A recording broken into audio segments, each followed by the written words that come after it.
Olá pessoal da Opção Play, hoje a gente recebe o professor Jean-Marie Lambert, que é emérito da PUC Goiás, dentre outras nomeações, e ele vai ministrar o curso Sociedade, Ideologia e Gênero, Direito, Sociedade, Ideologia e Gênero, né,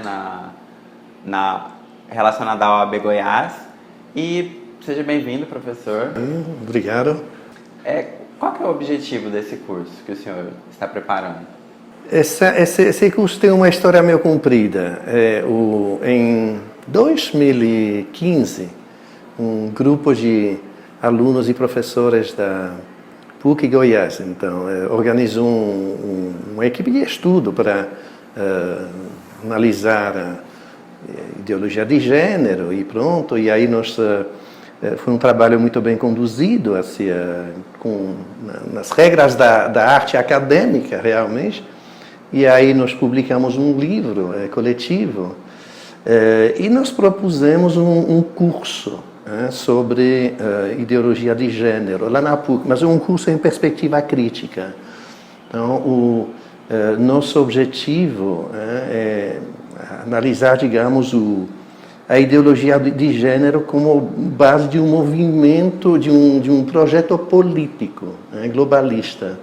Então, você vê que como que eu vou dizer, muitas vezes as pessoas confundem as coisas, né, e acham que é apenas uma questão de tolerância e tudo bem, e isso daí nós estamos absolutamente de acordo, então, que o nosso sistema ele abre um espaço de liberdade individual em que o Estado não se intromete e pronto, cada um faz o que ele quiser da sua vida, mas se trata aqui da análise de um projeto político, de poder, não é mesmo?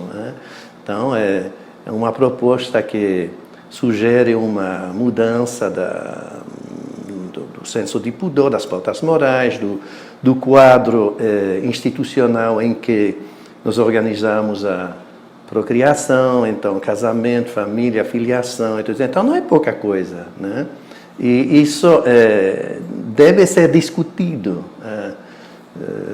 Não é uma coisa que você tem que rejeitar de forma emocional. Não, é uma coisa que se tem que se analisar, que se discutir, trocar ideias, não é de repente confrontar. Você quer saber, tomar consciência de um defeito ou de um erro da sua mecânica mental, você tem que confrontar a mecânica mental dos outros e pronto. O objetivo do curso era isso. E aí o curso ele foi apresentado como curso de extensão, a sistemática é simples. Os interessados então submetem um projeto à vice-reitoria de extensão, que analisa o projeto, repassa para um professor da área, ou de uma área afim para dar um parecer. Se o parecer for positivo, o curso vai; se for negativo, então o curso não vai. E aí a vice-reitora de extensão, uma feminista de carteirinha, então militante, vê o projeto, não gosta da abordagem, e ela repassa para um professor gay militante para dar o parecer, e aí capota. E aí, a partir daquele dia, então, nós estamos dando o curso em todos os espaços que se abrem, fora da academia. E, inclusive, como o senhor falou, nas últimas semanas o curso recebeu algumas manifestações contrárias de diversas frentes. Como que o senhor recebe essas notas de repúdio? Eu estou muito acostumado, quer dizer, nessas alturas, eu sou homofóbico, misógino, sexista, machista, eles vão me dar um diploma, agora então eu sou repudiado também, então tudo bem, você entendeu? Na realidade, essa mecânica mental, ela opera por exclusão. Então, a ideologia de gênero incorpora seu próprio mecanismo de censura. Isso se faz basicamente através de rotulagem. Então, são esse tipo de etiquetas que meio que interditam o uso do entendimento, que mandam então apagar a luz da razão para deixar o mundo no escuro. Isso se chama obscurantismo, né? E pronto. Então, não são nem conceitos que apontam para um conteúdo preciso. É como a buzina do programa do calor que manda parar de cantar quando o cantor desafina. Então, é uma maneira de barrar qualquer análise racional do fenômeno. Você está entendendo? Então, eu estou muito acostumado com isso. Eu sei que a coisa funciona dessa forma. Não deveria ser, não. Deveria haver um debate aberto a respeito disso. Tá? Eu penso que o preconceito é justamente uma ideia que a gente se forma a respeito de um fenômeno, de uma realidade, antes de conhecê-la. Isso se chama preconceito. Então, que tal fazer um curso justamente para construir um pós-conceito filosoficamente embasado, não é mesmo? E todo mundo haveria vantagem para todo mundo nisso, porque em vez de brigar feito gatos e cachorros na rua, então a gente se entende entre gente inteligente e intelectualmente madura. É outra coisa, não é mesmo? Você não acredita que as mulheres e os homossexuais hoje em dia ainda sofrem alguns tipos de censura na nossa sociedade? Não. Você acha que a sociedade hoje é completamente igualitária? Não. Ela não é igualitária, é o contrário. O elemento dominante é o elemento gay. Em todos os espaços de formação de opinião, então você pega a indústria do entretenimento, Hollywood, você pega a televisão, você pega todo o audiovisual, não é mesmo? Você pega as universidades, você não apenas o aparato cultural de massa, mas o aparato institucional, então o Ministério Público. Eu estudei toda aquela jurisprudência, não é? Cada vez, então, onde os casos de colisão entre a ideologia gay ou LGBT ou de gênero com a moral judeu-cristã, porque você tem um perfil de casos que te dá isso. Em São Paulo tem uma lei estadual já que intervém nesses casos, e o que você nota é que você não tem nenhum caso onde um brutão teria batido que a gente imagina isso, a homofobia seria isso. Não.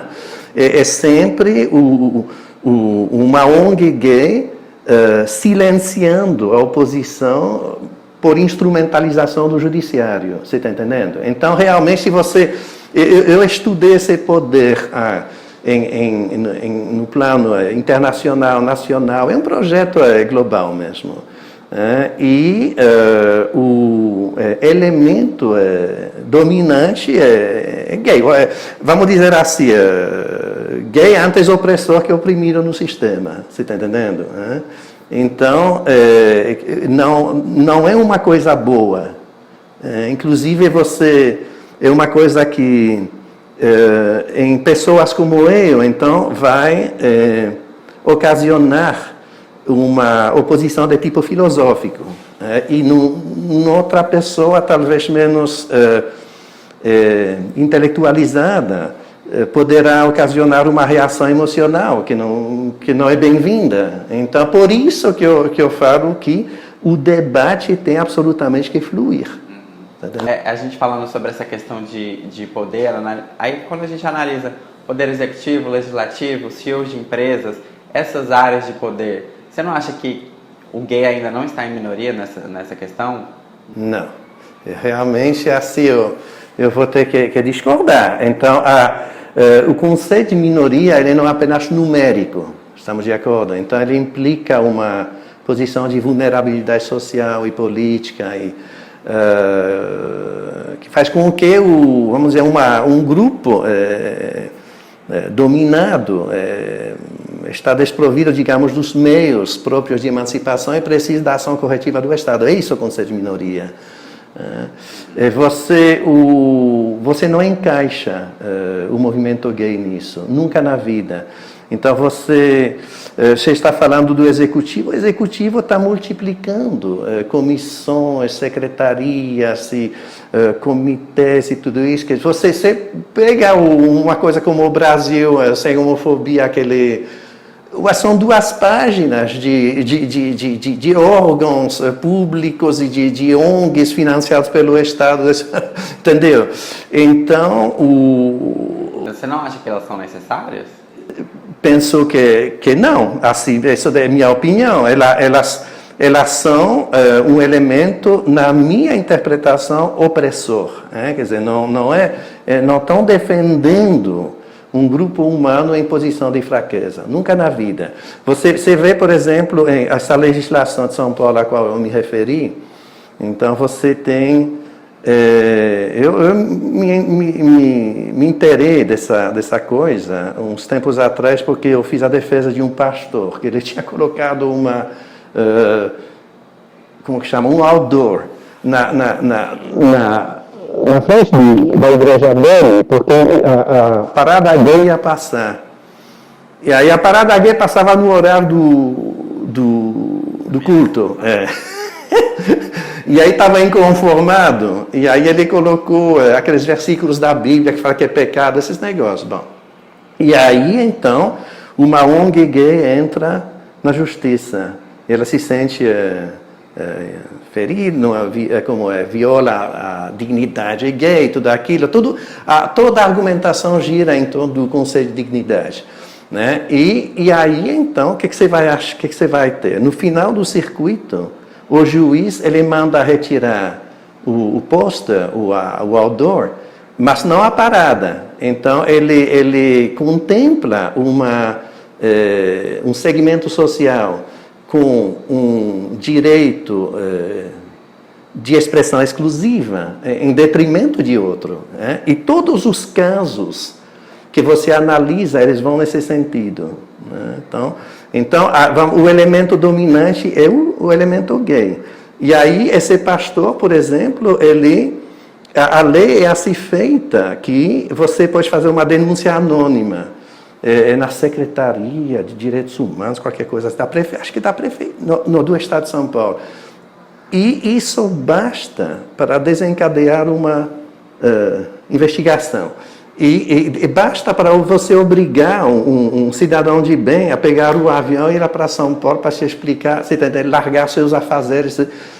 Havia isso na Alemanha hitlerista, isso é nazismo. Você está entendendo? Você dar o poder assim, a um segmento social de dispor da vida dos outros dessa forma. Não, nós estamos voltando para o stalinismo, para o nazismo. Está errado, é extremamente errado. Aí você pega toda... Você falou em vulnerabilidade, tudo aquilo, não é mesmo?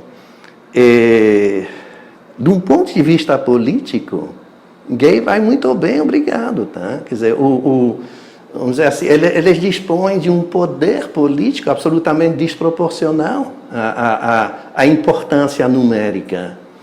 Agora, você só chega a essa conclusão quando você analisa tudo, fatos.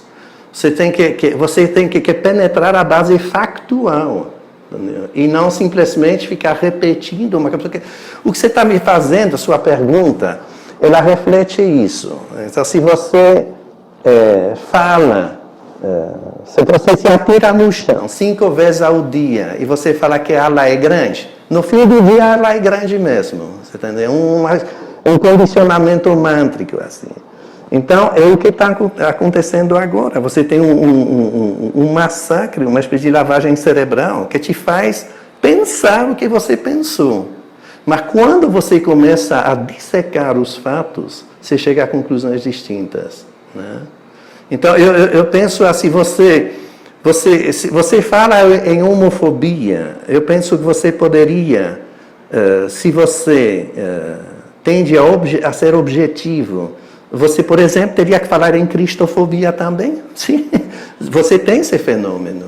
Né? Inclusive, assim, às vezes, não necessariamente exercendo esse tipo de assédio judiciário, mas você, na linguagem, por exemplo, Então você pega, esqueci o nome agora desse pastor, que ele fez as manchetes, Feliciano, porque ele foi, acho que presidente da Comissão dos Direitos Humanos, uma coisa desse tipo. E aí, homofobia, tudo bem. Esse homem, ele tem uma cosmovisão distinta. Ele é evangélico, é um homem em plena maturidade intelectual, ele tem suas opiniões, ele não precisa dos outros para aprender a pensar direito. Então, ele não adere à proposta LGBT, por exemplo. Tudo bem. E aí, a partir daí, a conversa engrossa e ele é qualificado de homofóbico. Mas um gay também não adere à proposta evangélica dele. Então seria o gay cristofóbico, porque discorda. Você está entendendo? Então nós estamos assim numa espécie de guerra de linguagem, que nós temos que desconstruir. Você está entendendo? Então, na realidade, se você...